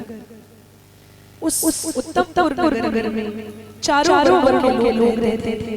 ब्राह्मण, क्षत्रिय, वैश्य, शूद्र, चारों वर्णों के लोग बड़े शांति और सद्भाव से रहा करते थे। उसी उत्तम नगर में एक पंडित जी रहा करते थे जिनका नाम था आत्मदेव। आत्मदेव का शब्द है जिसको आत्मा में देवता का वास हो गया। आत्मदेव की पत्नी जिनका नाम था धुंधली। क्या नाम था? जोर से आया, जोर से बोलो आओ। धुंधली बड़ी क्रूर स्वभाव की थी। आत्मदेव के साथ सब कुछ था, धन, पैसा, वैभव, पद, प्रतिष्ठा, समाज मान सम्मान सब कुछ था। पर आत्मदेव के घर में संतान नहीं थी, कोई बच्चे नहीं थे। आत्मदेव बड़े दुखी रहा करते थे कि घर घर संतान हो जाए, पर संतान नहीं थी। तरह से उपाय करिए आत्मदेव ने संतान प्राप्ति के लिए। जिसने जो बताया वो उपाय किया। किसी ने कहा घर गाय माता को लाइए, गाय माता की सेवा करिए तो गाय माता के आशीर्वाद से संतान होगी। तुलसी के पौधे को दिया जलाइए तो संतान का जन्म हो जाएगा, आपका आंगन सोना रहेगा, घर घर का दीपक आ जाएगा, चिराग आ जाएगा। तरह के उपाय पर संतान की प्राप्ति नहीं हुई। और अब थक हार कर आत्मदेव जंगल में चले गए। जंगल में जाकर आत्मदेव ने आत्महत्या कर चाहा कि मेरे कोई संतान नहीं होती तो मैं मर जाऊंगा। आत्मदेव एक बड़ी सी नदी आ गई। उस नदी में डूब कर अपनी मौत करना चाहते थे, अपनी मृत्यु करना चाहते थे। डूबने के लिए छलांग लगाने वाले थे कि भगवान कुछ चाहता हो। भगवान सामने एक संत के वेश में प्रकट हो गए और रोक लिया। ये क्या कर रहे हो? क्यों मर रहे हो?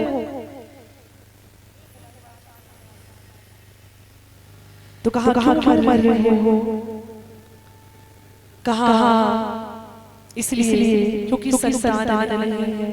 संत ने कहा भैया संतान नहीं तो मर जाओगे। अरे मरना नहीं है, भगवान को बेटा बना लो। संत ने तरह से आत्मदेव को समझाया, पर आत्मदेव को बात समझ न आई और अंत में आत्मदेव ब्राह्मण ने संत के चरण पकड़ के कहा महाराज संत अगर कृपा करें तो तुझ में क्या नहीं हो सकता, इसलिए महाराज आप कृपा करिए, कुछ कृपा कीजिए हमारे घर बच्चे का जन्म हो जाए। संत ने अपनी झोली से हाथ डाला और झोली में से फल निकाल कर दिया। कहा लो ये कृपा का फल है, अपनी पत्नी को जाकर देना, पत्नी खाएगी तो समय अनुसार कृपा होगी और बच्चे का जन्म हो जाएगा। संत ने फल लिया, संत के द्वारा आपने वो फल लिया, घर आ जाते हैं, पत्नी धुंधली को वो फल दिया और घर के बाहर चले घूमने के लिए। पत्नी धुंधली में बैठे सोच रही है, इस फल को खाऊंगी तो गर्भवती हो जाऊंगी, गर्भवती हो जाऊंगी तो अभी जो इतना अच्छा आनंद है, बच्चे नहीं है, किसी बात की कोई चिंता नहीं है, तो वो चिंता बढ़ जाएगी। और मैं तो ऐसे ही अच्छी हूं, मेरे बच्चे नहीं तो मैं ज्यादा सुखी हूं। पति बेचारा दुख मरा जा रहा है, बच्चे नहीं है और पत्नी तो चाहता ही नहीं। इतने में पत्नी की धुंधली बहन आ गई। पुतली ने कहा बहन किस चिंता में भी हो, कहा देखो ये पंडित जी न जाने कहां से फल लेकर आए किसके बाबा जी के पास से, और कहते हैं कि इसको खाने समय अनुसार बच्चे का जन्म होगा। तो बहन को जलन हो, बहन सोच रही कि मेरी बहन को बेटा ना हो, इसकी संतान ना हो, तो इसकी जो धन संपत्ति है वो मैं ले लूंगी। जब उसको पता लगा तो बहन ने कहा अच्छा एक काम करो, इस फल को मत खाओ, तुम्हारे घर गाय है ना, उस गाय ने जाने कितने समय हो गया किसी बछड़ा को जन्म दिया, तो जाओ फल गाय को खिला दो। धुंधली ने जाकर फल गाय को खिला दिया, चमत्कार हो गया। समय अनुसार गौ माता ने एक मानवा कर बालक को जन्म दिया। उस बालक का पूरा शरीर मनुष्य की तरह है, केवल उसके कान जो थे वो गाय के बछड़े के समान लंबे। नाम हुआ तो उस बच्चे का नाम पड़ गया गौकर्ण। क्या नाम पड़ गया? गौकर्ण। गौ कहते गाय को, कर्ण कहते कान को, तो जिस कान गौ के समान वो गौकर्ण। धुंधली ने गर्भवती होने का नाटक किया, पेट में कपड़ा बांध लिया गर्भवती जैसे। बहन ने कहा देख बहन, तुम्हारे घर धन पैसे का कोई कमी नहीं, हमारे घर संतान की कोई कमी नहीं। 6 बहन को पहले से थे धुंधली की बहन को, तो उसने कहा मेरे घर 6 बच्चे हैं और 7वां बच्चा तो मेरे पेट में जो होने वाला है। तो बहन ऐसा करो कि तुम गर्भवती होने का नाटक करो, अपने पति को भी बताओ, और जब बच्चा होगा ना तो वो बच्चा मैं तुम्हें लाकर दे दूं, तुम उस बच्चे को अपना बता देना और बदले में मुझे पैसे दे देना, तो तुम्हारा काम बन जाएगा बहन और मेरा काम बन जाएगा। धुंधली ने सोचा ये तो अच्छा है, गर्भवती होने का नाटक करो। धुंधली गर्भवती होने का नाटक करती है। समय अनुसार धुंधली बहन को बच्चा हुआ। आधी रात को धुंधली की बहन चुपके से वो बच्चा धुंधली को दे दिया। दूसरे दिन ने दरवाजा खोलकर नाम मचा दिया, अरे बधाई हो, अरे मुझे बच्चा हो गया, अरे मेरे घर संतान हो गई। आत्मदेव को भी पता चला, पति ने भी खुश होकर बच्चे का मुंह देखा और बधाइयां ढोल गाड़े बजवाए, अरे भगवान हमारी सुन ली, हमारे घर बच्चे का जन्म हो गया। और समय अनुसार धुंधली ने उस बच्चे का नाम रख दिया धुंधकारी। क्या नाम रखा? जोड़ से बताया, धुंधकारी। पंडित जी बड़े खुश, गाय माता को बच्चा हुआ है तो उन्होंने उस बच्चे को अपने पास लिया और अब उनके यहाँ स्वयं बच्चा हो गया, तो दोनों बच्चे हो गए। भगवान से शुक्रिया करते वो कि देखो भगवान दिया तो दो बच्चे दिए, एक का नाम गौकर्ण और एक का नाम पड़ गया धुंधकारी। दोनों बाला धीरे धीरे कर बड़े बड़े होने समय इतना बीतने लगा, समय बीत गया। गौकर्ण पंडितों ज्ञानी धुंधकारी महाखला। गौकर्ण जी जो है पढ़ लिख कर बहुत अच्छे विद्वान बन गए, गाय माता के बेटे। लेकिन जो धुंधकारी है वो एक नंबर का दुष्ट बना। चोरी करना, डकैती करना, जुआ खेलना, शराब पीना, स्त्रियों को ताड़ना, ये सब धुंधकारी के अंदर गुण है। धुंधकारी चोरी करता है, शराब पीता है और चोरी करके घर वापस आता है। इतना उत्पात आया इसने कि एक दिन पिता आज बैठे रो रहे। अरे उस सत्संग ने ठीक कहा था कि ऐसे दुष्ट नालायक सांप से भला तो घर में संतान ही ना हो। अरे मेरे घर में ऐसा पापी पुत्र जन्म लिया जो मुझे पल पल बुला रहा है। खूब रोते हैं बच्चे कर्म के कारण। जब पिता रो रहे थे तो गाय माता के बेटे गौकर्ण आए, वो भी प्रेम से पिता ही बोला करते थे। उन्होंने कहा पिताजी क्यों रो रहे हैं, किसके लिए रो रहे हैं? पिताजी यहाँ पर कोई किसी का पुत्र नहीं है। पिताजी ये तो हाड़ मांस रुधिर का पुत्र है। पिताजी से आप अपना मत मानिए, आप केवल भगवान को भेजिए। पिताजी देहे अस्ति मास रुधिरे अभी मतो जो तुम जाया सुता सदा पाता मुझ पश्चानि जगदीदं क्षण भनिष्ठम वैराग्य रासिको भवनिष्ठः। पिताजी आपके धर्म को भेजिए, क्योंकि धर्म से जगत मिथ्या।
और पिता को पुत्र ने जब उपदेश दिया तो पिता आदिदेव घर छोड़ जंगल में चले जाते हैं, भगवान का भजन करने लगते हैं। यहाँ धुंधकारी के कृत्यों को देख भाई गौकर्ण ने छोड़ दिया और वो तीर्थ निकल गए। अब गौकर्ण जी तो चले अपने धुंधकारी धुंधली बचे। धुंधकारी ने तरह तरह से उपद्रव मचाया तो एक दिन माँ धुंधली ने आत्महत्या कर ली। अब धुंधकारी अकेला बचा, कोई रोकने वाला टोकने वाला नहीं। इसने तो 5 वैश्याओं को अपने घर में ले आया। 5 गड़िकाओं को जब घर में लाता है तो पूरा धन पैसा उन्होंने न्योछावर कर दिया। जब घर में कोई धन पैसा ना बचा तो अब उन 5 गड़िकाओं को खुश करने के लिए धुंधकारी ने राजा घर में चोरी की। ढेर सारा धन लेकर आता है धुंधकारी और गड़िकाओं को देता है। रात्रि के समय 5 गड़िकाएं सोचती है देखो ये कितना पापी है, ये अपने पिता का सगाना हुआ, ये अपनी माँ का सगाना हुआ, ये अपनी बहन भाइयों का सगाना हुआ, तो ये कभी मेरा सगा नहीं होगा। और इसने आज राजा घर में चोरी है तो ये पकड़ा जाएगा, तो इसके साथ साथ भी पकड़े जाएंगे। क्यों ना इसको मार डाला जाए। 5 गड़िकाओं ने तो सोए हुए धुंधकारी बड़ी बेरहमी से हत्या कर दी, सारा धन लेकर भाग गई। धुंधकारी काल मरा तो वो बन गया भूत और भूत बनकर दशों दिशाओं में घूमने लगा। एक बार गौगण जी को पता लगा मेरा भाई मारा गया है, तो गया जी जाकर पिंडदान तर्पण कर दिया। और एक बार वही गौगण जी अपने गांव वापस आते हैं। आधी रात का समय था, अपने पुराने खंडहर वाले घर जब गए, अपना आसन लगाया तो ये भाई धुंधकारी अपने भाई गौगण जी को डराता है भूत बनकर, कभी गधा बनकर, कभी बिल्ली बनकर, कभी शियार बनकर, कभी कुत्ता बनकर। गौगण जी डरे तीर्थ यात्रा से तीर्थों का जल लेकर आए थे, उसका सिंचा मारा और पूछा भैया तुम कौन हो, क्यों डर रहे हो? तो हवा खड़ी हो गई और वो हवा कहने लगी कि अहम भ्राता अस्मि धुंधकारी दीनामः। भैया कोई और नहीं, मैं आपका ही भाई धुंधकारी हूँ, प्रेत बन गया हूँ, तो दशों दिशाओं में घूम रहा हूँ। भैया मेरी सद्गति करा दो, मुझे भूत के रूप से छुटकारा दिला दो। गौगण जी को पूरी रात नींद नहीं आई। 100 गया निदान करने से जिसका मोक्ष न हो, उस व्यक्ति के मोक्ष का कारण क्या है, उस व्यक्ति का उद्धार कैसे होगा? दूसरे दिन गौगण जी ने सूर्यवान को अर्घ दिया। उनसे ही पूछा कि जो भूत बन गया हो, प्रेत बन गया हो, 100 गया पिंडदान से जिसकी मोक्ष न हो, उसकी मुक्ति कैसे होगी? कहा 100 गया पिंडदान से जिसकी मुक्ति न हो तो उसकी मुक्ति तो श्रीमद् भागवत महापुराण के श्रवण से होगी। गौगण जी पंडित ही उन्होंने भाई के निमित्त भागवत कथा का अनुष्ठान किया। इस तरह गौगण जी महाराज अपने भाई धुंधकारी के मोक्ष के लिए भागवत कथा का अनुष्ठान करते हैं। व्यास मंच की दाहिनी ओर 7 गांठों का एक बांस लगाया जाता है, जिसमें 7 गांठें बनी होती है। देखिए जिस तरीके आपका बांस लगा हुआ है, उसमें हवा है। भूत ऐसे तो तोल नहीं सकता हवा के रूप में, तो पोले बांस में, खोखले बांस में वो धुंधकारी भूत आकर बैठ जाता है। पहले दिन भागवत हुई तो उस 7 गांठों वाले बांस में से एक गांठ टूट जाती है। दूसरे दिन की कथा में दूसरी ग्रंथि टूट जाती है। तीसरे दिन की कथा में तीसरी, और 7वें दिन तो पूरा बांस फट जाता है और उस बांस में से दिव्य शरीर धारण करके एक देवता प्रकट होता है और वो देवता कहने लगता है धन्य है श्रीमद् भागवत की कथा, धन्य है श्रीमद् भागवत की कथा, जो प्रेत योनियों में पड़े हुए जीवों का उद्धार कर देती है। धुंधकारी को लेकर विमान आता है, धुंधकारी विमान में बैठ भगवान के धाम जाता है और धुंधकारी का मोक्ष हो जाता है। कहने का भाव है तो कि भागवत की कथा सुनकर पापी से पापी व्यक्ति मोक्ष प्राप्त कर लेता है। लोग कहते हैं कलयुग तो अनेकों भागवत होती हैं, पर किसी को लेने विमान क्यों नहीं आया? तो लेने के लिए विमान इसलिए नहीं आया भगवान का क्योंकि लोग भागवत कभी भी मुक्ति की कामना से नहीं सुनते। सोचते हैं कि हमारा कल्याण हो, भला हो ना जाए, जैसा आ जाए, बच्चे का ब्याह हो जाए, लेकिन कोई मर की इच्छा से भागवत सुनता है क्या? जोड़ता है आप। मान लीजिए चलो 7वें दिन आपके यहाँ हनुमान आ जाए, अब बोले कितने लोग इस विमान में बैठकर भगवान के धाम चले, तो कितने लोग जाएंगे? जरा हाथ ऊपर उठाओ। अरे झूठ, भले आप हाथ उठा लिया लेकिन आप उस विमान में बैठ नहीं जाओगे। जब भगवान का बुलावा आएगा तो आप कहोगे ना हमें अभी ले जाओ, हमारे बच्चे छोटे हैं, थोड़ा पल उसके बड़े हो जाए। आप कहोगे अरे अभी देखा ही क्या हमारे बच्चों की शादी हो जाए। कौन बनना चाहेगा बताओ? कोई नहीं जाना चाहेगा। जब मृत्यु आती है ना तो लोग भागते हैं मृत्यु से। यमराज को अपने पांसों में जबरदस्ती बांधना पड़ता है, तब जाकर मनुष्य जाता है। तो मुक्ति की कामना से कोई भाग नहीं सकता। कोई इस कामना से सोचता है कि हम साथ में मर जाए। नहीं, लोग ये सोचते हैं कि हमारे जीवन में अच्छा कल्याण हो, कृपा हो, इसलिए मान नहीं आता। और अगर कोई इस कामना से सोचे कि भैया साथ में हमारा उद्धार हो जाए, हम मर जाए, तो आज भी इस कलयुग में भगवान का विमान आएगा। तो भक्तों, उत्तम के नारियों ने दोबारा मुक्ति की कामना से भागवत सुनी, तो हजारों की संख्या में उत्तरपुर में विमान उतरे और उन विमानों में बैठकर उत्तमपुर के नारी भगवान के वैकुंठ धाम चले गए। बोले श्रीमद् भागवत महापुराण की जय। तो भागवत की कथा न केवल आपका कल्याण नहीं करती, हमारा और आपका कल्याण नहीं करती, बल्कि तरह तरह के रूपों में भूत पिशाच सबके सब जो भटक रहे हैं, उनके कानों में भागवत पढ़ती है तो उनका भी उद्धार हो जाता है, उनका भी मोक्ष हो जाता है। बोलिए भागवत महापुराण की जय हो। कल भागवत कथा का दूसरा दिन रहेगा। आप यहाँ घर अत्यधिक है, तो ठीक 4 बजे 3 बजे आप लोग इस पंडाल आए और अधिक से अधिक संख्या में बैठकर भागवत की कथा को सुने। अब जो लोग शाम आरती अभी फिर बारी से आप लोगों पर आना, एक कर आना, ज्यादा भीड़ न लगाना, और यहाँ से आप कलावा बनवाना। जला लो भगवत जी की मंगलमय आरती जुड़े कर लें आप।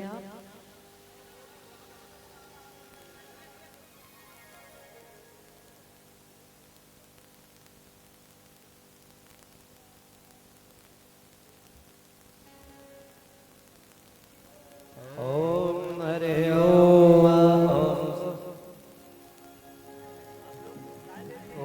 जप।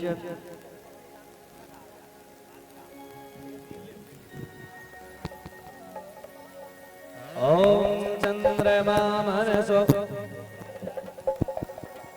आरती आप लोग जलाएं। उस मनसो जातचक्षो सूर्यो अजायता श्रोत्राद्वाय च प्राण च मुखा दग्निरजायता। आरती के स्नान कराएंगे, आरती प्रज्वलित कर लें और आरती के स्नान कराएं।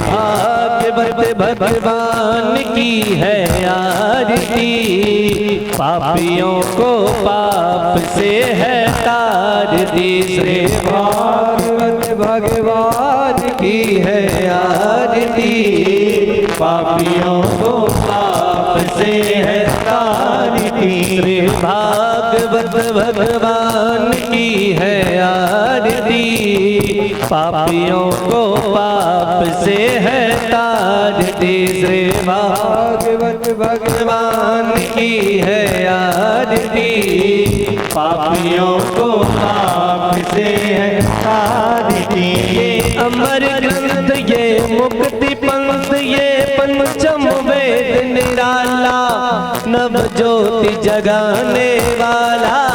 ये अमर ग्रंथ, ये मुक्ति पंथ, ये पंचम वेद निराला, नव ज्योति जगाने वाला। हरि नाम यही, हरि ध्यान यही, हरि नाम यही, हरि ध्यान यही, जग के मंगल की आरती, पापियों को पाप से है तार दी। श्री भागवत भगवान की है आरती, पापियों को पाप से है तार दी। शांति गीत पावन पुनीत, पापों को मिटाने वाला, हरि दर्द कराने वाला।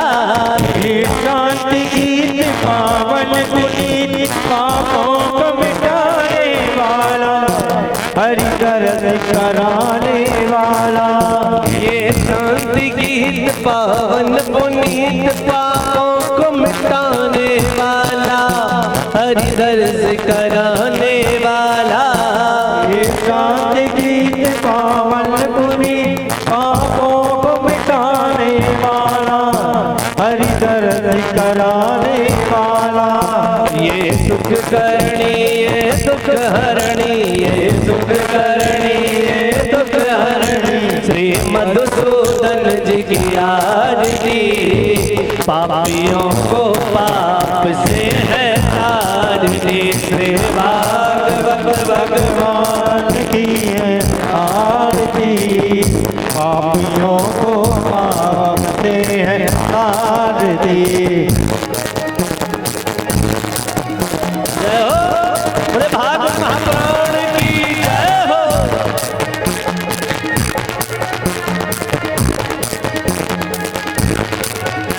ये मधुर बोल जग बंद गोल, सत्य मार्ग बताने वाला, बिगड़ी को बनाने वाला। मधुर बोल जग बंद बोल, सत्य मार्ग बताने वाला, बिगड़ी को बनाने वाला। ये मधुर बोल जग बंद गोल, सत्य मार्ग बताने वाला, बिगड़ी को बनाने वाला। श्री राम यही घनश्याम यही, राजा राम यही घनश्याम यही, प्रभु की महिमा की आरती। पापियों को पाप से है तारती। श्री भागवत भगवान की है आरती, पापियों को पाप से है तारती। श्री भागवत भगवान की है आरती, पापियों को पाप से है तारती। श्री भागवत भगवान की है आरती, पापियों को पाप से है तारती।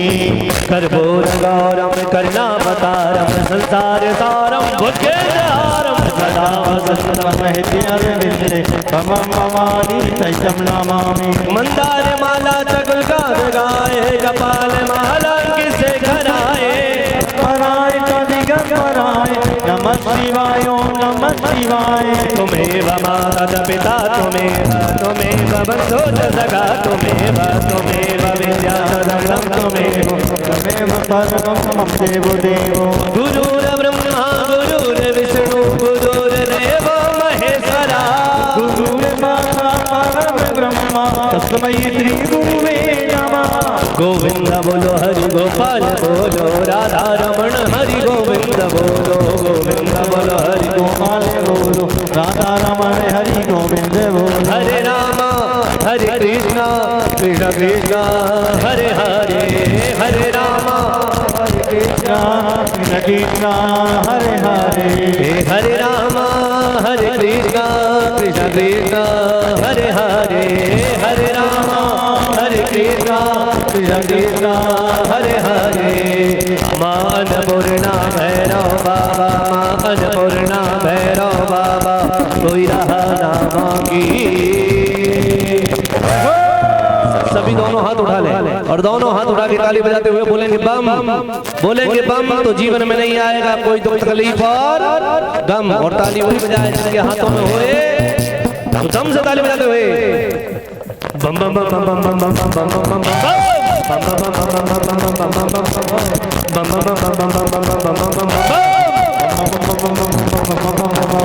मान पूर्णा भैरव बाबा, मान पूर्णा भैरव बाबा, कोई रहा ना बाकी।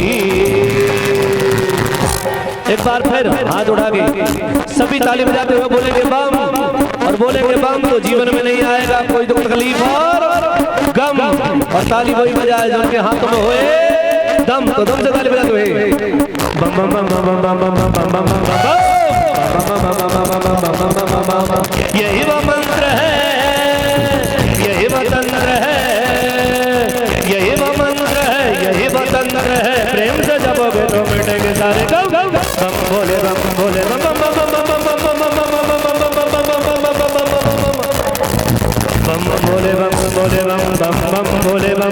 बम भोले बम बम बम बम भोले बम भोले बम बम बम भोले बम भोले बम भोले बम बम बम भोले बम बम बम भोले बम बम बम भोले बम बम बम भोले बम बम बम हर हर महादेव हर हर महादेव हर हर महादेव शंभो